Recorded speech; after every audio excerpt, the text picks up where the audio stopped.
Hello, my Blockhead beauties. It's your girl, that Wahlburgers chick, aka DJ Cyberdoll. And here's another episode of A Day in the Life of a Blockhead Cruise edition. And my guest today is Law. He's on my show for the second time. L.A.W. Planet 12. What's up?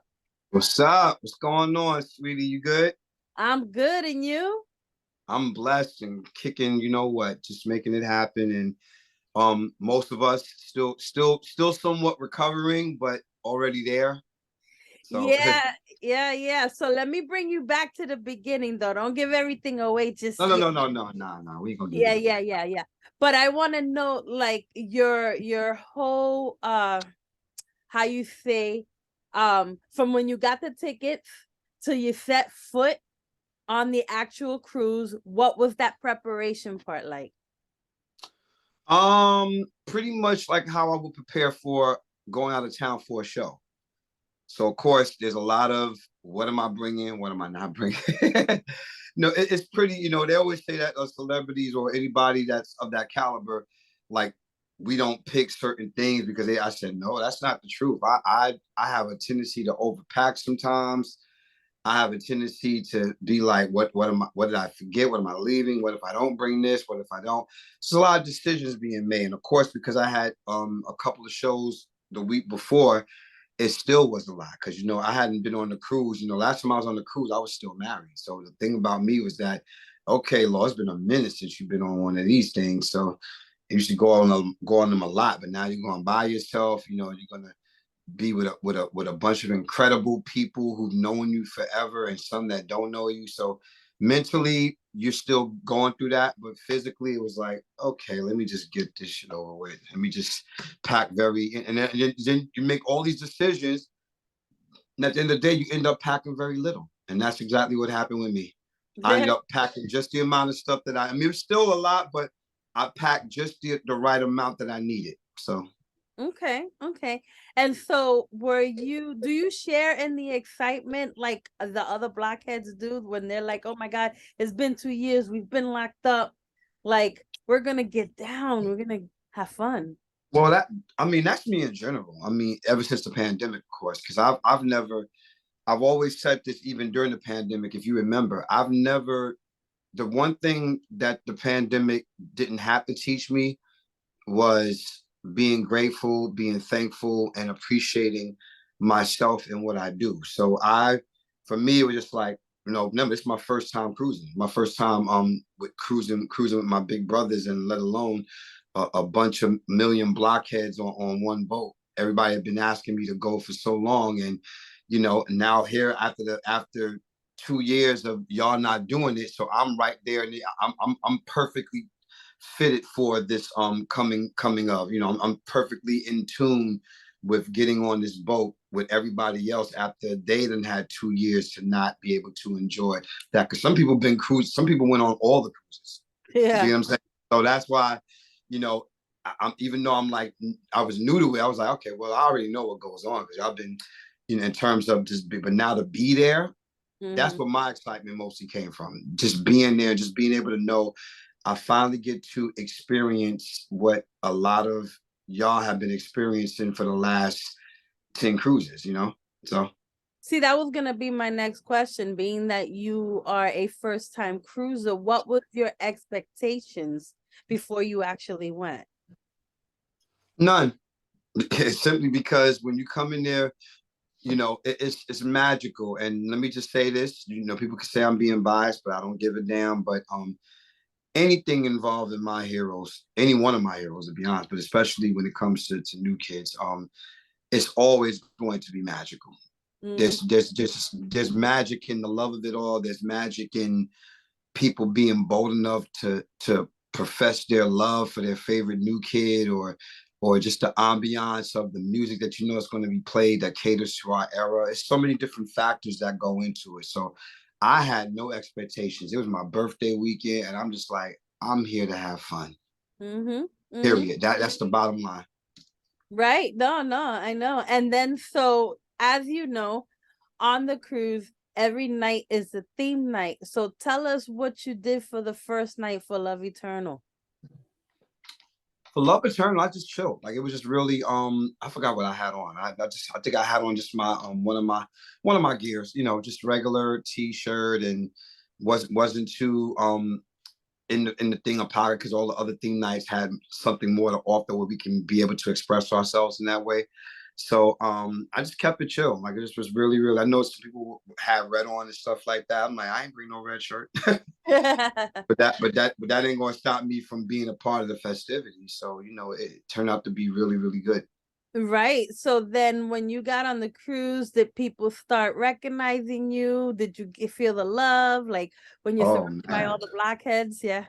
They was already, I mean, remember I came to Miami 2 days before the cruise. So it was already a whole lot of love. I saw you. Mm-hmm. We went to, I think it was the Alexander. We were all over there, and even before I went over there, like I'm in certain stores and stuff, and people were recognizing me. They was like, "Hey, you're Planet 12, right?" It's like, "Oh yeah, yeah." So going through that, I mean, you know, and it's not that it hasn't been done before, but I'll be the first to say it always feels good to know that me being myself and the work that I put in and the music I put out, and of course, you know, my affiliation with the fellas, you know, if it's led people to speak. That's why I remember on Twitter, I gave that disclaimer very early. I said, if you see me in the streets, speak to me, say something. Don't do the weird things. Like I told you before, you know, when I would be at the shows and stuff, like even one night when me and Donnie was hanging out, the mixtape tour hadn't even started. We were going to New Edition shows and just hanging out with each other like big brother, little brother, enjoying each other's company, along with Eric B and Flav and Tuffy and the rest of the crew and everything like that. And I would tell people all the time, if you see me and I don't happen to hear you or see you, you can yell my name out. It's cool. Like I don't have that issue. Like I'll speak to you. I'll come over to you and say what's up. If you happen to be there and I'm in mid conversation, I'll even stop the conversation for just a second just to acknowledge you and give you a hug and things like that. So let's just say that I had no idea that most of the fans would really take that to heart and go out their way to actually speak. They were even reminded, he's like, yeah, I remember your tweet. Like you said that, and I'm like, yeah, I did. So I just wanted to let it be known. Plus, like I said earlier, there have been people that have been waiting to meet me in person since 2009. That's a long time ago. And the thing is, I was grateful for all of it. So yeah, I was being stopped and yelled, and you know they love yelling out my trademark vocal thing when I go Lord, like they love yelling that out. Everybody loves doing that now. So Wow. it's very interesting Yeah, to yeah. have that type of love. But I felt every ounce, every inch, every whiff of the love that was given to me, just in general. Even for people that weren't fans of me and didn't know who I was, but they kind of knew. It's like, okay, you must be blah blah blah blah, or one of those kind of guys. And of course, when the later shenanigans happen, it's like, oh shoot, that is him. So Mhm. either way, I'm grateful for it all. Just the fact that again, I'm even recognized for whether it's my raw, dark Brooklyn humor or the musical part of it, or just the talents that I have. You know, it's just it felt good being recognized by the fans on and off the boat. So. Yeah. And then so for the second night, which was Bring Back the Time, tell us what you encountered and what you did and what you wore, all of that for that theme night. Well, for that thing, there's a great story behind it, so I'll tell a little bit of it. Okay. So the story behind that night was, um, I got with some friends, some of them are my fans, and they had been asking me for the loan. When they found out I was coming on the boat, it was like, hey, Lord, we're gonna do this Robert Palmer Addicted to Love sort of thing. So the girls are going to be with the bun, with like the Yeah, the video, fun with and the the guitar. bun, the guitars, the short dresses, the stockings, that whole bit. So I'm like, you know what? Okay, I'm down. I'm definitely down to do it. So you saw I had the white shirt and the black tie and the slacks and the shoes. Mm-hmm. You know, and I was into it. I was really ready because, you know, I don't, you know, on a cruise, you don't bring a slack and some, unless you're doing the full suit performance thing like the Temptations or a boy band group and you just want to get snazzy. But other than that, nobody brings a white shirt or a tie to on a boat, you know what I mean, on a cruise ship, but nonetheless. Yeah, yeah. So yeah, so I went with that. That was the beginning of that. Okay. And then, so did you party it up? Like, what happened on the cruise? What was Well, your experience like on that night? I mean, the party aspect was already dope. I mean, like I said, everybody was just in. I mean, considering all the festivities and activities that were happening, like the beach and, of course, the new kids game thing that they always do. And then of course the concert, and Joey gave that. I think that's a couple of days later when Joey gave a glimpse of what his Carnegie Hall show is going to somewhat look like. But I think it's safe to say, and I think everybody will agree with me, the Lido deck was really where the party was every night, besides the after party. And the Lido deck was pretty much open forum. So well, actually, all nights were Lido deck. There was a different theme, like you said. We had to bring back the time. I came with that, and then all of a sudden, um, God and Donnie had a plan. Next thing you know, Billie Jean comes on, and Donnie shouts my name out and asks me to come up on stage and perform. What And was that like? well, I mean, to be honest, because like I said, I had told people, when I first announced that I was coming on the cruise, the first thing everybody asked me, "Are you going to perform? Are you going to?" And I had the realest answer every time. I said, "I am not scheduled to perform. I had no plans to perform. I'm just there to enjoy my birthday weekend, being around people that I love, and of course my big brothers. They looked out. I'm just happy to be here." So, however, if any one of my brothers choose to give me the microphone, I'm always ready. I'm not going to turn it down. Y'all know my motto: stay ready, so you never have to get ready. But the pure irony of it all is, the night before we got on the cruise, Donnie had FaceTime me, and all he said to me was, "I'm just going to let you know now. Keep your vocals warm." Oh, damn. Okay. I mean, of course, I knew at some point that I would, but I don't know when. It was still unpredictable, because he could have easily changed his mind. Something could have happened, because you got to remember, everybody's living in the moment of things that are happening, that are going on. So I had no expectations as far as that concerned, but I was ready anyway. No doubt about it. I was still ready to do what I need to do, and it happened. Like I said, it just was. I when he shouted my name out, the people were already screaming, because they had been waiting for that. They were like, "Oh shoot, he's gonna perform!" And you saw the reaction. I just got up there, and the spirit of MJ took over, and the people lost it. Like, I just really, not to mention it was raining a little bit, and the stage was sort of wet. So while I'm in heavy MJ mode, I still had to be mindful of what was going on. So I was like, "Okay, Law, you got this in the bag. Keep it easy. Don't do nothing too hard. If you do something too hard, that one slip could ruin the whole moment, or Yeah. whatever." Because remember, the walkway stages now, like all new kid stages, they're narrow for them to fit them, but the wider stage was back there, and it was already crowded back there, so I couldn't really go there and do the performance that I could have been able to do if I did that. But you know what? Judging from the crowd and from people telling me after the thing was over, they were like, "Man, if you couldn't see it, Lord, using the moment, but but the fellas were looking at you. They was like the proudest big brothers in the world, man. They're staring and going crazy up the foot swivels and stuff." So Yeah. that I that mean, that that yeah, made I me was feel a good. spectator. I was there and I saw it happen live, and I was like, "Go Law, go Law, go Law." And you was doing your thing. And I was with Victoria, which is my partner on NK Airplay, and Yes.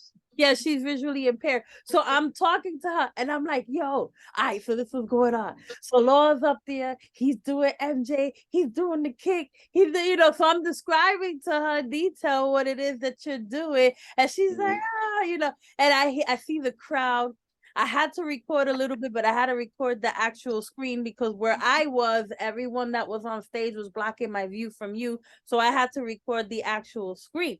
But I was Uh-huh. like, "Yo, he's killing it. He's doing his thing."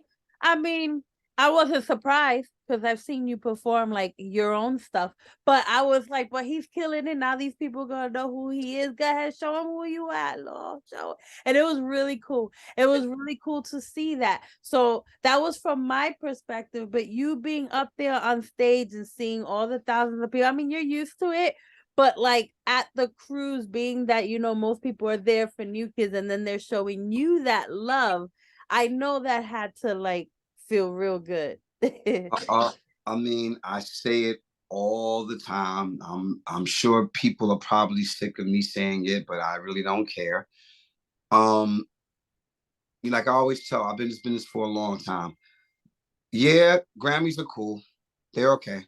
American Music Awards, those are okay. I mean, to win anything or be nominated for anything is always a good feeling. Even though there's politics behind it, which I've expressed many times before, because people really don't know what goes on behind the scenes of most of this stuff.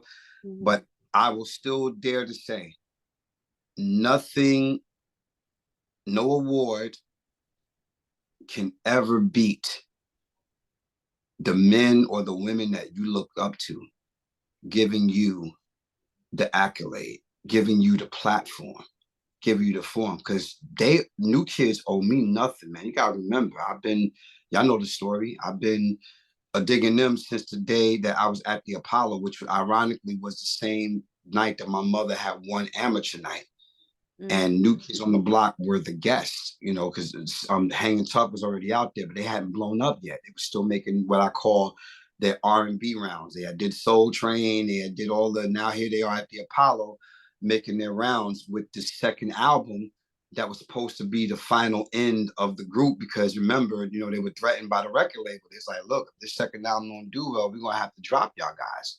And as we already know the story, what happened once the record got to Florida. But to be there in that moment when I'm just there for my mother, and these 5 white kids come out with the dope ass moves and the vocals and the swag and the style, and we just dug them. Then I begged my mother to buy me the Hanging Tough cassette the next day from the Wiz. Yeah. So in that moment from 87, 88, and here I am, not only hanging with my big brothers. As Donnie made the announcement, I'm working with them, as everybody pretty much knows already. I'm going to be doing some stuff with them. And to just get that public acknowledgement, because they always acknowledged it in social media, but to get that public acknowledgement on stage in front of probably over 3,000 people at that point, to get that was the best feeling in the world. The only thing that could top that was me hanging out with Stevie Wonder, which I did in May, as everybody knows. Like, I hung out with Stevie Wonder for 5 hours. And, this kind of either meets that or actually trumps it, because to get that sort of, I get a chance to sing in front of Stevie. I was too enraptured by just being in front of him. Whereas with new kids, I've been in front of them. I'm always intrigued. There's always a situation when I get around my big brothers, because I'm still that little kid that was at the Apollo. Even though I'm a grown ass man, but I'm still pretty much that same kid that just hoped that they knew through all those years, even when they were broken apart, we all felt it when they broke up and stuff like that. I thought that I would never get a chance to let those guys know what they meant to my artistry. So God had his way. 2008, they come back to the scene. And again, God had his way. So in that moment, for them, like I said, I couldn't see it because, like I told you, I was too much in the moment, just performing. And I mean, I knew they were watching, but I didn't, I wasn't too focused on. I was zeroed in on the crowd, and that's what Donnie wanted too. Because Donnie would, if I would have been trying to perform just for them, Donnie would have been like, "Man, focus on the crowd."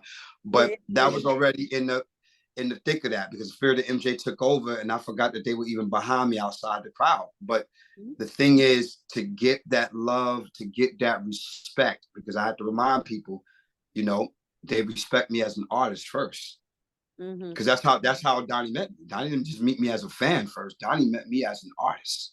Right. Once he knew that I was a diehard Blockhead, I think that's when things became really, really close between me and him. And then, of course, followed by Danny, and then later Jordan, which is so interesting because, again, those are my, I love all the fellas, but those are my top 3, out the group, because those are the ones I studied the most in terms of vocals and swag and dancing and just the overall appeal of what they brought to the group. So how funny is it that I became close to each member through the same sort of chronological order, which is interesting to me. So again, that night, that type of validation you can't put a price on. I just felt really, really good. God's plan was in full effect. I couldn't ask for anything more, man. Like I said, getting the respect of my Dorchester heroes and just, knowing that they know how I feel about them. And I say that because everybody knows too, last point being made in this question is that, um, for more intent purposes, New Kids, like most other boy bands, it was really about the girls. Yeah. Because most of the girls who were fans, I mean, because let's keep it honest. I mean, I think that's another reason why me and Donnie became close, because outside of the other diehard male Blockhead fans like Kevin and all those guys and Brandon and shout out to my boys, man. Those are my dudes. We have fun on stage. We have fun on the boat, period. Yes. But with the exception of them, me being the artist of my caliber, you don't see that often, because a lot of guys of my caliber, they were either hating or scared to admit that they were New Kids fans, because they felt that if they would have shouted that out, it would have made them look corny or da da da da. Me and my older brother Casino Chip, we never cared about none of that shit, because we street, we hood as hell, and we were diehard New Kids fans, as well as fans of all the other boy bands and R&B groups that the girls were screaming for, because our whole thing was, hey, we want to make them scream too. We want to learn what they do. We want to learn what's that spin that Jordan did? What's that thing that Donnie? What's that wink that Donnie always does with his eye? Like we picked up on all this stuff while Right. the other guys were hating. So that's why I know that moment when I performed on stage in front of them, it really felt good for me, because I really wanted to understand. As a matter of fact, when you watched the video, and we saw us doing the whole jump up and down brotherhood thing that we were doing, because we've done that quite a few times. Yeah. And Danny gave me the biggest hug. That's my bro. Danny gave me the biggest hug, and Danny said to me, "Yo, man, you a beast. You killed it." And I just looked at him and I said, "I learned from the best." And he tried to be all modest. I said, "Oh, be modest, Danny. Yeah, man. Y'all, I learned so much from y'all guys, man. I was studying y'all, man. Because like I said, a lot of guys were scared to admit it, or just was hating because if they had a girlfriend that happened to have a favorite member of the group, it got annoying to the guy. Yeah. Oh, well, look, kids, I make my money like he does, like all the hate. We were never part of that. And I think the fellas got that from me when they got to know about me through my tweets, way before me and the guys became close. They got to know that through my tweets and people talking about me to them and saying, you got to, Law just dropped some serious NKOTB knowledge that we didn't even know about. So, again, not to be long-winded, but in that moment, it just, all that came rushing to my other part of my head, while the other part, hearing y'all guys saying, Kola, and then me just in my element, it just made for one hell of a night. And it only got topped by the infamous after party. So right. So can you talk about that after party? Yes, I can talk about it. Okay. One of those things again. God and Donnie have this pact. I can't explain that. Look, we all have our relationship with God, but God and Donnie have this pact that is unbelievable. And it was one of those moments. Once again, I was very designated just to be in the after party. No expectations. Now, mind you, it had been a minute, like I do after parties very seldomly now. It has to make sense these days. So, of course, I'm on a boat for 4 days. I'm here to have a good time. It's my birthday weekend. So, after party, starts around probably, well, actually, whenever they're done, the Lido deck is when it starts. But so in this particular case, I think the party had started around 12:30 or 1:30.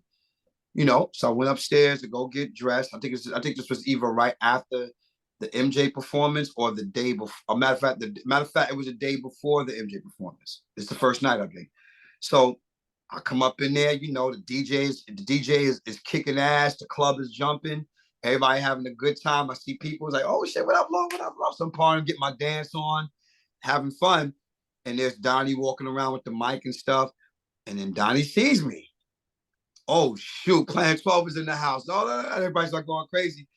And then he hands me the mic again. Mm-hmm.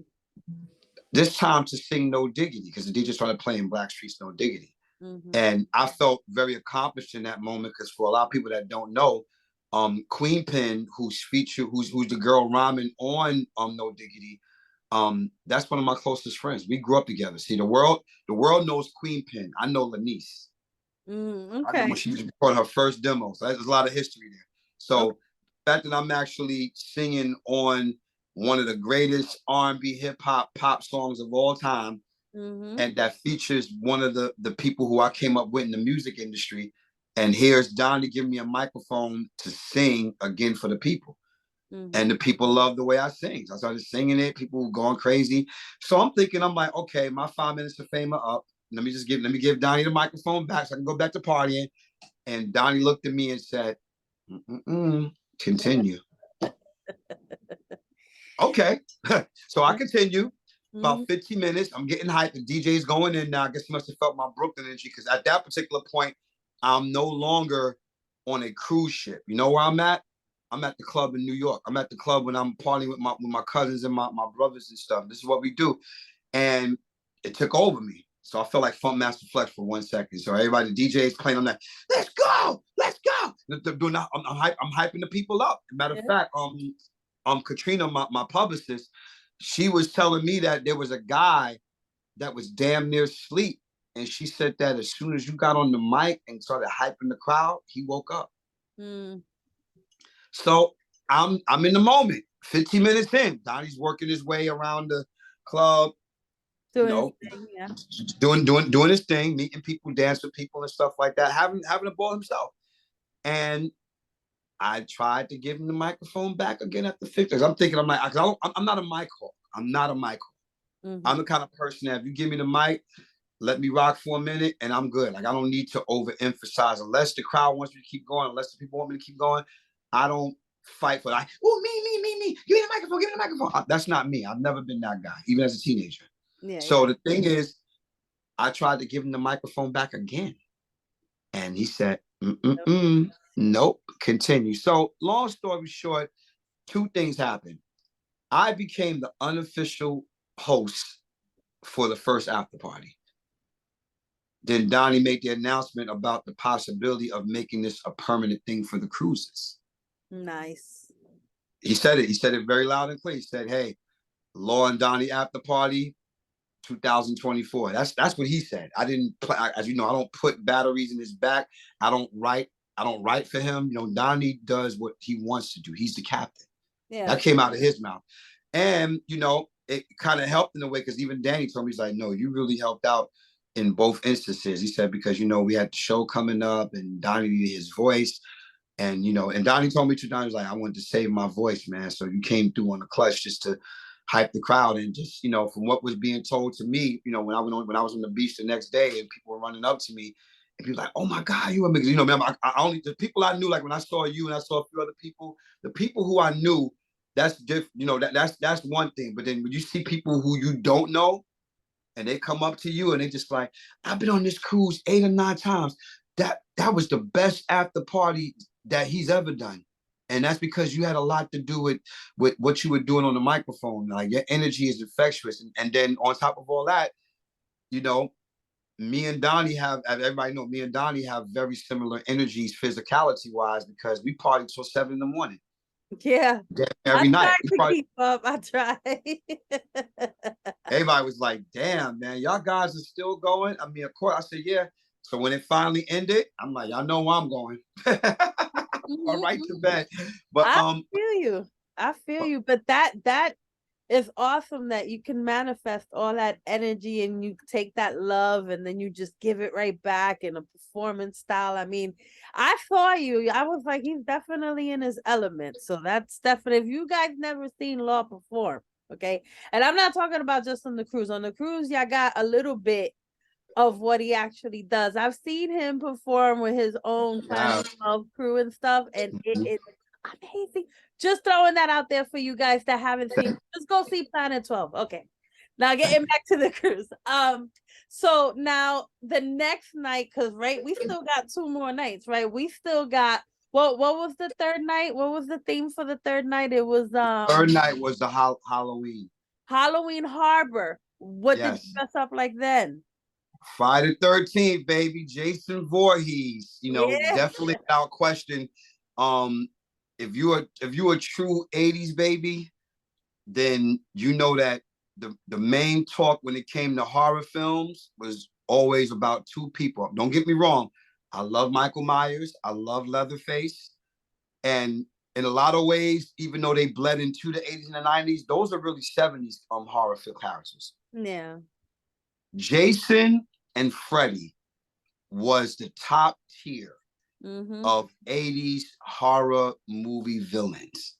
Freddie was my And favorite. mind you, and yeah, Freddy's my favorite too. But just to make it clear, I don't celebrate Halloween. I have what's called an oxymoron situation. I don't celebrate Halloween because of the origins, and that's more of a spiritual based thing. However, I'm the biggest horror movie buff there is. So people like, how does that work? I'm like, well, it's different because when you watching the movie as opposed to celebrate, I hadn't worn a Halloween costume since I was 14. So this was the one night that I made an exception to wear somewhat of a costume. It wasn't really a costume because everybody just loved my Friday the 13th hoodie. I had a studded out Jason Voorhees hoodie, and then I had the shirt underneath it, and I had the hockey mask that had my initials from my hometown. So it had BK for Brooklyn. Okay. So I had the hockey Jason mask with the BK initials, and I had the studded out red bloodshed Jason Voorhees face mask hoodie. So I mean that was my outfit basically. So it was pretty, it worked. Everybody loved it. I remember walking through the crowd and people were just like kind of moving out the way. Okay. Okay. It was just, I said it came to do what it did. I told my nephew, I said, I'm looking at it, I said, watch how people move out the way. He's like, how are we gonna move through this crowd? I said, I'm Jason. And I just would walk through. I didn't say excuse me. I just kind of, not the rude parts, of course, I'm not rude. I'm just saying more so I kind of did the whole Jason thing where I just stared at people. Yeah, you're in character. I get it. I was in character. That's all. Yeah, I want to make that clear. I was in character. I wasn't being rude to anybody. I wasn't pushing nobody out the way, none of that shit. I was basically walking because no matter how crowded it got on the Lido deck, there was still room for people to kind of roam when things weren't happening. So I picked the perfect time to just walk through. And most people knew who I was. It was like, that must be Law. That definitely got to be Law. Because you got to remember, even without a Jason mask, I stood out. I ain't gonna lie. I stood out, not on purpose, but I definitely stood out because think about me being who I am and all the other guys on this ship. It's not a bunch of guys on this ship, but yet there's me. And when you have a Brooklyn hat on outside of your costume, you really can't miss. So yeah, so that was the flow for Halloween. It was dope as hell. I had fun, and that was more of a chill day for everybody. It wasn't a lot of activities and stuff going on and whatnot. But for the Lido deck party, it was pretty cool to kind of hang out and keep the mask on for as long as I could before it got too hot. So yeah. And so seeing a lot of the costumes that the Blockheads were wearing, do you remember what some of your favorites were? These two girls, I can't think of their names, but we've been keeping in touch on social media. The two girls that arrived as Mr. T and Hulk Hogan from WrestleMania. I saw that they were. Yeah, we're friends now. They found me on Instagram. I said, there they go. I was looking for y'all because we had seen each other in, I think, the elevator not too long before the Lido deck party really started.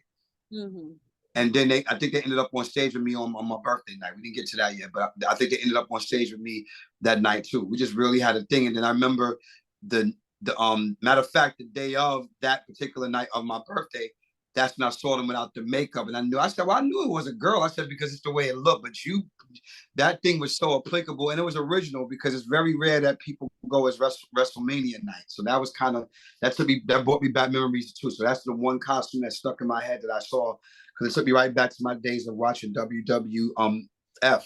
Yeah.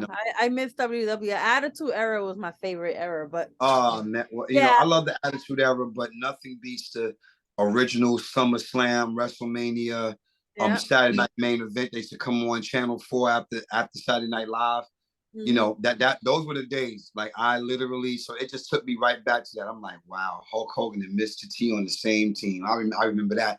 That was like the apocalypse and put together. You know what I mean? That was Yeah. like slaughter. You know?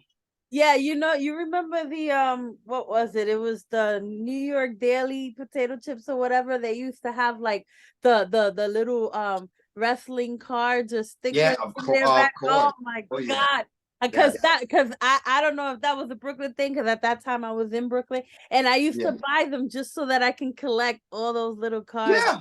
The You know? same way while we bought baseball cards for the gum most of the time, unless you was a real collector or diehard baseball fan like myself. But most people just bought that shit for the gum because the gum tastes really good. Yeah. All right. But Yep. anyway, getting back to this. So then on the cruise, so on that night, you found you got dressed up, Jason Voorhees and everything. Did you do an after party on that particular night as well? I think that was, if I remember, and anybody can correct me if I'm wrong. I think that was the the party that we didn't do, or was it the last night? I think the No, it last was the night we last didn't do it. night. It was the last night we didn't do it. Yeah, the last night we didn't do it. Matter of fact, oh, the third after party, it still happened, but Donnie actually got some rest. Mm-hmm. Okay. Donnie didn't come to the. I came down there for about an hour. I hung out with some of the people. I danced for like an hour because I wanted to burn. Listen, thank God for that third night, because the way I ate on this cruise, I went against all of my exercise regimen. I ate to my heart's content because the food was that damn good, as everybody know. Yeah. The food was amazing. But the thing was that I'm like, okay, Law, you done partied on this deck. Because remember, on the third night, he didn't call me up on stage. Nothing happened on that night. It was a regular night, just enjoying people, enjoying the vibe.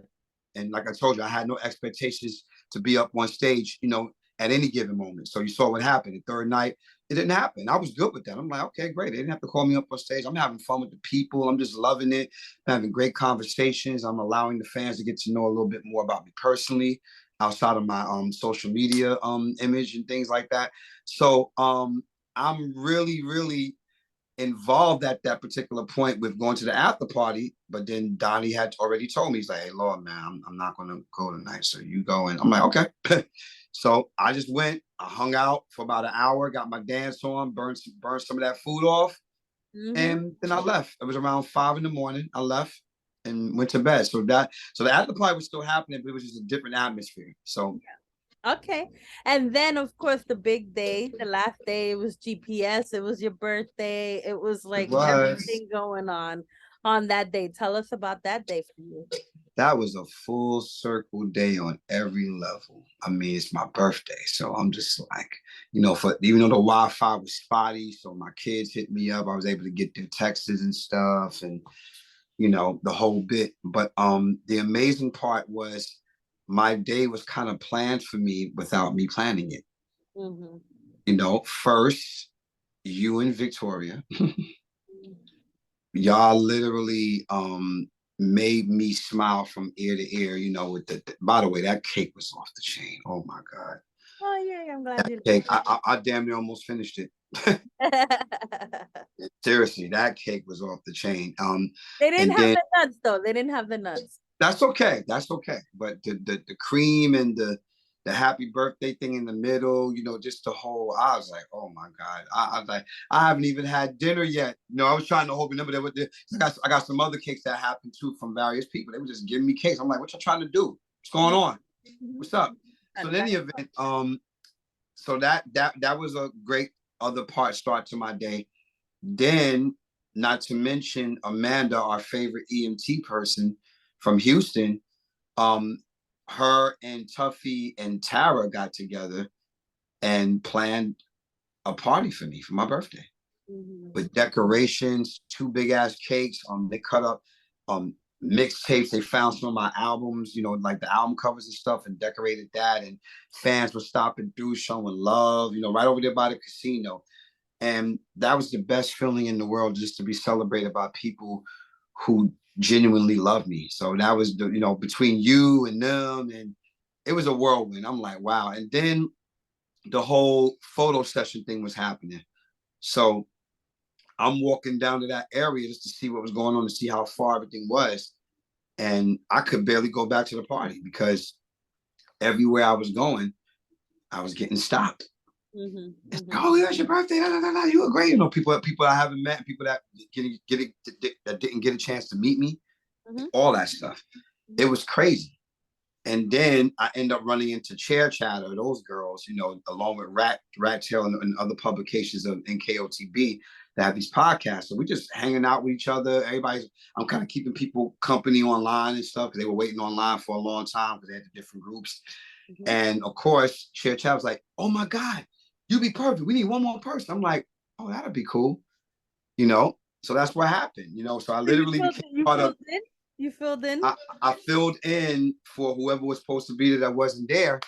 And of course, when the guys saw me, it was like, oh man, so I'm the last one online. So Danny comes up to me. You know, y'all know Danny. Danny can be very serious sometimes. Like Danny. And Danny was like, "Hey man, so you stretched out? You did, you know, that's Mr. Workout." So he's like, "You stretched out?" So I said, "Yeah, you know I did." He said, I know how you get down. So I'm like, you do your stretches?" I said, "Yeah, I always do my stretches every morning." It's like, "Okay, man, we're gonna need you again, man." I'm like, "Oh, okay." Of course, then Jordan was like, "Yeah, man, what up?" He said, Jordan called me MJ. That was hilarious. And that was the best, you know. And then Donnie looked at me, said, "It's your birthday night. We're gonna turn up, man. So I hope you're ready because you know you might be getting that microphone again." I'm like, okay. You're like, I was still, yeah. And then Joe, and as always, John, my big brother. I love John so much. John's always happy to see me, man. He's just like, "Yo, man, I'm so proud of you." You saw that hug he gave me on stage after the kickoff. That's my big bro, man. You know what I mean? Like he, you know, it's always been like that for the last 10 years since we always would see each other at the shows and stuff like that, or get a chance to have a serious conversation. As a matter of fact, 2 days before that, when the cruise started, I ran into him on the beach and we had an epic conversation. It was just amazing. Regular, no fans around, just me, him, and then Harley came up and stuff. It was amazing just to be able to sit and talk with him for a few, because you know every time when we would talk, it'd be like a good 5 minutes or 10 minutes because you know he got to get ready and got to get on the bus and stuff like that. So it felt good just to have my big brother there for a minute, just to give him some love and encouragement and tell him how proud I am of him with the show and everything, and him, you know, really battling his anxiety and doing things he would never did before. So that was amazing. So when I saw him on the line for the photos and stuff, he's like, "Yo, man," he said, "Yo, you might do it again, man." I'm like, "Hey, man, if they give me the microphone, it can happen." I'll be ready. So all of a sudden, I'm walking now. I'm about to go. I had my plan in mind. I'm gonna go catch a little bit of Joey's show, and then I'm going to get something to eat, and I'm going to take a long nap. Because if I would have stayed for both Joey's shows, I wouldn't have had time to. I already knew that the last night, which was my birthday, it was going to be a turn up. I knew. So I was like, you know what? Let me go to my room and actually get some rest. Yeah. But on my way to the room, I ran into the Knight family. Oh my God. Sweet. Oh my God. Meeting Marlene, you know, because you gotta remember the Knight family is like, to us diehard Blockhead fans that know the history, they're like superheroes to us. Because we heard all the stories of them rehearsing at the house and stuff like that, and just the way that, you know, why Jordan and Donnie are so close, because they come from huge families, like a lot of siblings. Yeah. You know, so I finally met Sharon. I've known Sharon for years. Like Sharon has been my Facebook friend forever. She would always like when I would tag her in stories about like how Jordan influenced me and how I felt about John's singing and stuff like that. I would always tag her on social media. So to me, and then I met David. Everybody knows David was New Kid's first manager. David was the first one to really believe in them and get behind them. So I'm meeting most of the key components in the Knight family, plus Jordan and John's mom. I'm sitting there, and it was a great 15-minute conversation. And then come to find out, David had been watching me from the thing. You know, he's like, "Yo, man, you." That's why we saw that after I did Billie Jean for that second time on my birthday. He gave me the biggest hug, man. I had to come off stage to give him a hug. Yeah, You yeah. know, because that's like my family now. But I finally had a chance to tell, you know, Mrs. Marlene what her sons meant to me, especially Jordan, because as everybody knows, you know, I studied Donnie a lot, but it's safe to say that I studied Jordan just a little bit more than Donnie, Mm, because in most situations, group wise, I was either the main lead singer or one of the main lead singers. right. So Jordan, like Ralph Tresvant, Jordan Knight was the perfect template to kind of study. Hmm. So to be in that circle with him and now to kick it with his family, you Yeah. couldn't tell me nothing after that. We took a picture and everything. I'm gonna post it probably later today, but that was a moment for me. I'm like, I'm here with the Incredible Knight family, and as everybody knows, respectfully speaking, um, she's the last one standing. She's the last mom left. Yeah, how emotional was that speech and That John speech, started? yeah, Oh my man. God. Woo, Yeah, woo. I yeah, felt when John started crying, I felt like crying. That's how yeah, real that was. Donnie cried too. yeah. Because everybody started thinking about Alma, you start thinking about Betty, you know, and then you start thinking about Joey's mom. You Mhm. know, it's just it was a lot of emotion there. You know, Yeah, no, it was, and I was blessed to be able to talk to them for a few minutes when they were sitting down just eating, at the buffet area, and then I stopped by, respectfully, and they took a picture with me. They were very nice, and she is yeah. absolutely humbling, and I just love that woman. She's so cute. And she loves my shirt. That's how the conversation actually started. Yeah. She just said, "You young man." I said, "Yes," because I'm like, "Oh, that's Jordan's mom." And my mom, that's Jordan's mom. I love your shirt, and I don't know what it. That's another thing I meant to talk about too. I'm sorry. That's okay. I don't know what it was about my shirt that everybody loved. I've been getting ever since the day I wore that particular black and white New Kids shirt. That's like a square, and then it has their image, their silhouette images with the New Kids on the Block logo. Ever since I worn that shirt, and I ain't talking about on the cruise. I wore it before the cruise. I wore it way like on a couple of pictures and stuff, and a few of my interviews I did. I had it on. Matter of fact, when I went to go see Chucky Booker and DOA and my mentors out in the Bay Area, I had that shirt on when I posed with them. Mm. People actually like, oh, that's a dope New Kids shirt. Where you get it from? I'm like, this is like a really an old shirt. I said, I got it off of eBay years ago, and I've been wanting to wear it for the longest. I finally found it. I have a lot of clothes, so I've been wanting to find it, and I finally found it. And I'm thinking like, I mean, there got to be at least probably 18 to probably 50 people that at least have this shirt. So I'm not going to act like I'm the only one that got this kind of a shirt. But the way people were reacting, especially Jordan and John's mom, man, that shirt is, I love that shirt. I'm like, wow. And Mm-hmm. then even when I was walking, it's like, man, that's a great shirt. I'm like, wow. I mean, don't get me wrong. Not that I haven't been told, not that I haven't been told that before, because people tend to love. They talk about my hoodie game a lot. They talk about some of the shirts that I wear. You know, as you see, representing the originators, New Edition. My other big bros from Roxbury, and of course with the hat, Mm-hmm. without question, my favorite rap group of all time, NWA. So it's like, you know, to get that love from the fans about my shirts and my merch and my gear, that says a lot too. So I just wanted to throw that in there because I'm just like, that's how the conversation with me and the Knight family started. Because Marlene liked my shirt.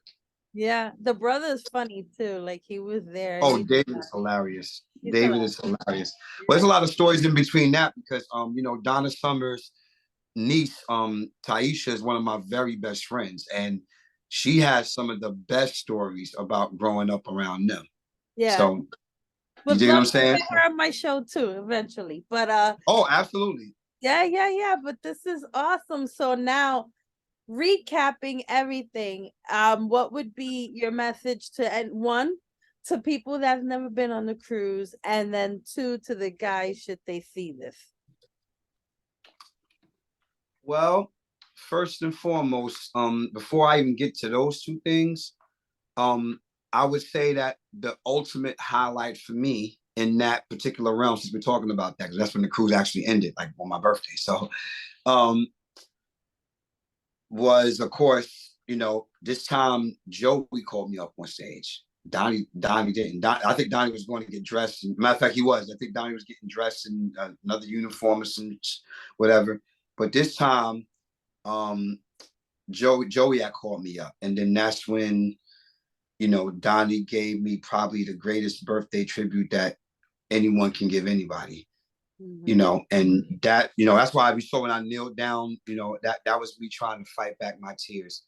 Over 3,000 blockheads and Planet 12 aliens singing happy birthday to me and being celebrated by my idols. Nothing's going to top that. That's pretty much, you know, the end all, the be all in that thing. So what I want to say to everybody that's never been on the cruise, go on the boat. In the words of Donnie Wahlberg, we're going to shake the fucking boat. Every time he said that, I felt him. I love when he said that every night. Remember, he was saying that like every night. Yeah. And at one point, I did feel the boat kind of move a little bit. I said, Donnie's very content on, he's very intentful on wanting to shake this damn boat. But just in general, even if, I mean, here's the thing, not just the new kids, because of course it's more fun, but there's still people that haven't gotten on the plane yet. There's still people that haven't gotten on the boat. You have to, I want to just say this to everybody who is going to be watching and listening. Live life. I never say life is too short because life is truly never ending, in my opinion. And the thing is that if you spend time loving and living and growing, you won't think about how much time you actually have here. You dig what I'm saying? When you're in the moment and you're living in your purpose, that doesn't matter. You know, God's plan is everything. It's a universal plan that seems to work and benefit those who truly love him and love themselves. So if you love yourself enough, don't limit yourself. So I'm not only just saying get on a new kids cruise, like I said, it's more fun, of course, definitely. I'm not being biased. I'm being real. Anybody that's never been on a new kids on the block cruise, whenever they plan it for next year or the year after, get you a cabin. Go get on that boat. I promise you, your life will change. It will not be the same. Right. And a message to my brothers. You know, I mean, it's hard to, you know, this is, you really put me on the spot in a good way. No, in a good way, not in a bad way. It's just, you know, because for the last 15 years, I done said everything about my big brothers that I can possibly say. Because they know how I feel about them. They know what they mean to me. You know what I mean? Especially Donnie. So my thing is, you know, fellas, if you are listening and watching from wherever you are, thank you. I appreciate you. I love y'all guys. You know, there is no me without y'all in New Edition. I tell people all the time, Prince, Stevie Wonder, the Jacksons, James Brown, Jimi Hendrix, The Time, Parliament Funkadelic, all of my main influences that influenced my style and my sound. I love all those guys, but they were all adults.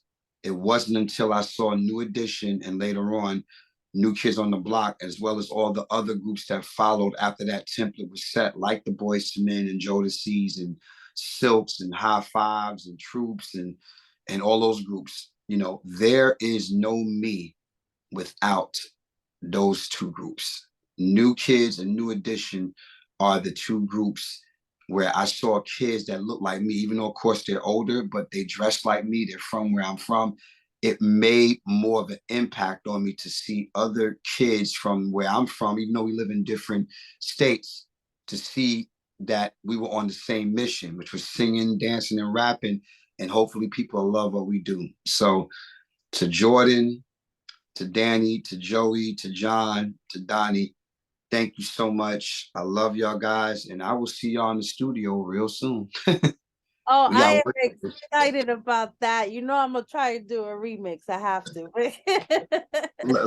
They know we got work to do. I don't. You know, it's just crazy right now, but I can't thank them enough. It just was exciting. Thank you again for being on my show and sharing your experience of the cruise, because it was amazing. Thank you. Thank you so much. Thank you just for your love, support. I mean, spotlight's on you right now, as you know, with your fabulous self. Fabulous. Yeah, I know. That's my thing. See it's it? just, Yes, yeah, I was looking at that before that, but I didn't want to direct attention off the camera, so no, I was looking at it. I love the meanings. I love the Yeah, acronyms. yeah, because a lot of people ask me, well, what does fabulous actually mean? Because I think someone had told me a while back that fabulous is actually something that's not positive, and I have a habit of taking something that's not positive and turning it into a negative. As a life coach, one thing that I always say, no, what no means is a negative objection, but if you turn it to on, it's an opportunity for negotiation. That's how I view it. Wow, you're very much like me. Yeah, I call it subjective perspective. Some exactly. people some people may feel that way, and they're entitled to their opinion, but you have to know what it means to you. And if you're able to articulate it, which you do very well, if you're able to articulate, because some people just talk a lot of stuff and don't know how to really break down what they're saying. But if you can articulate what that means, who cares what they think? Right? People, the thing is that the people who know you know that you come from a place of positivity, and it can mean a good thing to somebody who's struggling with their weight, or there's an issue with how much flab they have on their arms and things like that. There's a lot of things that come along with that. But to see someone like you, and there's like quite a few others who have that same confident mentality about living in their life. One of my favorite Beyonce songs is Flaws and All, Mm. where she starts off her thing, I'm a train wreck in the morning, I'm a bitch in the afternoon. And it was interesting to hear those lyrics. And then she was talking about you despite my imperfections, and she went like this and did this with her arm. Yeah. I was like, see what I mean? And the thing is like, oh, but Beyonce's, I said, listen, for some people it's different. Right. I You look get what up I'm saying? to Lizzo. I love Lizzo. Lizzo's amazing. Well, listen, I love, love, love, love, love, love, love, love, love, love me the Fuck out of some Lizzo. I've been a Lizzo fan from day one. Yeah. Before Juice came out, I was Yeah. already aware of who she was, because remember, she was co-signed by Prince before the world really got to know who she is now. That Yeah. girl paid to the level where she's at right now. That girl paid her dues, and I love that she lives in the moment and don't care what people think. That's amazing to watch, and the fact that we have a global superstar who is not a size two. Mm-hmm. That's why Exactly. people don't. That's why people don't understand. It's not so much that she's doing too much. I said no, let her. She can let her do too much. Yeah. I In mean, 2000, that I need to see myself represented. Do you know? yeah, I mean, I've been doing this forever, but I don't have the platform that some people have to, yeah. fabulous No, has no, been around yeah, for a you long don't have it. time. You don't have it yet. Yes, you're right. Yes, yes. Correct your words. But just so people know, because they always ask me, well, what does it mean? It means fashionable, lovely, amazingly bold, uniquely labeled an outcast, but undeniably sexy. So we're all fabulous. I like that. Wow, that's That's what just that means. yeah. And then here's the thing: you never know. Lizzo may see you. Maybe, Lizzo may come across. She may come across your platform. You maybe. don't know. That's So true. my thing is that, and the fact that she's an inspiration and she connects with that, that can open another door for your podcast and your own movement. Mm-hmm. And if you get that support, forget about it. You Yeah. really on your way at that point, because you got somebody who is extremely talented. That's why I love it, because they can say whatever they want to about her, but you can't deny that that girl's a beast on Yes. every level. She's Mm-hmm. a singer, rap, very much like myself. Singer, rapper, plays the flute like nobody's business, and can perform, which Yep. is amazing too. Because a lot of people think that they have this notion that people who, I mean, I always tell people, this is what I always say respectfully. If you're going to try to lose some weight to be healthy, because Lizzo lost a few pounds and everything like that, but she did it for her. She didn't do it to fit into an image or to fit into a profile. Like, I gotta lose weight because they're saying I'm too this, I'm too that, and the third. That's for health reasons. And my thing is this: if her doctor says she's doing all right, we ain't got nothing to say. Mm-hmm. We should just mind our business and just enjoy the fucking show. That's how I've always said. Enjoy the show. Oh yeah, man.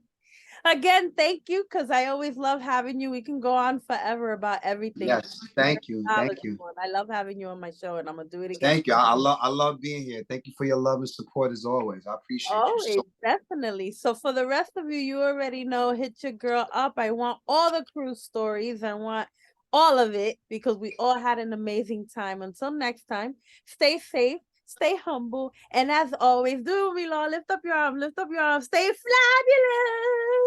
fabulous. Got it. Yes. Love you guys.